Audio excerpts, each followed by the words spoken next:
सदक़े की आप बात कर रहे हैं, सदका बाकी हमारे सामने तो नहीं फेंकते, हमने बाहर लिख कर भी लगाया हुआ कि कब्रिस्तान के अंदर सदका नहीं फेंकना, ठीक है। क्योंकि लेडीज़ आते हैं, बच्चे आते हैं अपने बुज़ुर्गों की कब्रों पे फातिया करने, कोई गुजर जाता है ऊपर से सदका होता है, फिर बच्चे लग जाता है, आपको पता ही है, तो वो बाहर फेंक जाते हैं कि जहाँ हम ना हो तो सड़क से जाते हुए अंदर फेंक जो, वो हम कुछ कह नहीं सकता, वो तो रात टाइम फेंकते हैं क्योंकि हम होते नहीं है इधर, इसलिए वो रात टाइम फेंक देते हैं, बाहर सड़क से जाते ही फेंक देते हैं अंदर। अच्छा, तो क्या आपने यहाँ पे देखा है कि कुछ चुड़ैल वगैरह, कुछ जिन वगैरह कभी आपने देखा हो यहाँ पे? नहीं सर, कोई ऐसा मसला नहीं, कोई नहीं, कोई ये सब बातें ही हैं, रात दिन हम इधर काम करते हैं, अल्लाह माफ़ करे, हमें तो नहीं कोई अभी तक नज़र आया। जिस तरह ये टीवी कई चैनल वाले भी हैं, बड़े आके ड्रामेबाजी करते हैं कि जी हमने चुड़ैल देखी, जिन देखी। वो सार उन्होंने देखी होगी, हमने तो नहीं कभी देखी, कितने साल हो गया काम करते, रात दिन करते हैं, नाला दिखाए मसलन कोई अल्लाह, ये पाक हस्ती पड़ी है, इधर सारे मुसलमान, कलमा दरूद इधर होता है, इधर कोई नहीं ऐसा काम है,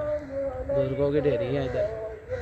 तो बाज़ लोग जो आते हैं, ये जो एक होते हैं जाली आमल जो होते हैं, ये कभी आपने देखे हो कुछ चिल्ला कशी करते हुए यहाँ पे? नहीं, चिल्ला चूल्हे वाले भी नहीं इधर है कोई, क्योंकि सारे इधर कोने कोने पे गोरकंद बैठा हुआ है, रौनक लगी रहती है इधर भी, वो चिल्ले चूल्हे वालों को भी हम भगा देते हैं, हमारे पास आया भी नहीं अभी तक कोई। पूरी मियानी में 202 गोरकंद है, तो कोई थोड़ी थोड़ी फासले में गोरकंद बैठे हैं 2-4, ऐसा मसला इधर कुछ भी नहीं होता। कब्रें ही हैं, कोई अपने बुजुर्गों पे आता है, फूल डालता, फातिहा पढ़ता चला जाता है, या कोई रात टाइम आते हैं, बस वो ही आते हैं जिन्होंने जनाजा लेकर आना हो, और रात टाइम भी कोई भी नहीं आता। और जनाजे कितने बजे तक अलाउ होते हैं? जनाजा पूरी रात 24 घंटे जब मर्जी आओ, कोई पाबंदी नहीं है इस पर, क्योंकि मैया कोई रखने वाली होती है, कोई नहीं रखने वाली होती, और इसलिए फिर जब उन्हों का टाइम हो हम फिर बना के दफन करके फारिग करते हैं। तो आप कितने अरसे से यहाँ पे काम कर रहे हैं? मैं सारी इधर मुझे 5 साल हो गए। और आपने अपने बड़ों से ये काम सीखा था? हाँ जी, बड़ों भी, मेरे वाले साहब भी गोरकंद, वो भी गोरकंद, वो यहीं जॉब करते हैं? यानी कि मतलब यहीं काम करते हैं? मियानी साहब कब्रिस्तान में। तो कभी आपने उनसे कोई वाकया सुना हो? नहीं सर, कोई भी नहीं, वाकया इधर कोई भी नहीं है।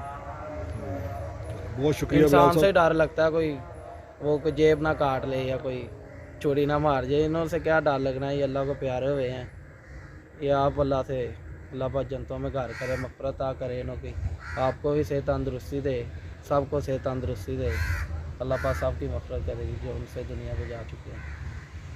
इधर से इन्होंने क्या कहना सर, ये देखो आपको किधर कोई चीज़ नज़र आ रही है कब्रिस्तान में? ये सब बस सोए हुए हैं, अल्लाह को प्यारे हो गए, ये सब बातें बनी हुई हैं। बज़ाहिर तो ये जहालत ही है, आप बिल्कुल दुरुस्त फरमा रहे हैं। और जिस तरह लोग यहाँ पे बड़ी बड़ी तहमात में मुब्तला हैं कि जनाब यहाँ पे ये है तो वो ऐसा नहीं, सब झूठ है, सब झूठ है, कोई बात नहीं है इधर। आप कैसे आकर देख भी लें रात को, आपके अंदर हौसला होना चाहिए अंदर जाने का, बाकी कोई चीज़ नहीं है। जिसके अंदर हौसला ही नहीं होना अंदर जाने का, तो उसने अंदर क्या जाके करना। दोस्त तो आएगा ही ना आपको, आप कभी आए नहीं कब्रिस्तान जाऊँगा ऐसे वैसे, बस फिर जो उनसे बेहती हैं इधर वो फिरते फुरते रहते हैं, कोई मसला नहीं है। चलें, आपके साथ एक दिन रात को भी शूट करेंगे, ठीक है, और आपकी खिदमत लेंगे। जिन्नों चुड़ैलों का ये जो अजीब सी एक अकीदा बना हुआ है, अवाम में शऊर बेदार करने की कोशिश करेंगे लाजमी। ठीक है बिलाल साहब, बहुत शुक्रिया आपका। कोई बात नहीं सर, बहुत शुक्रिया।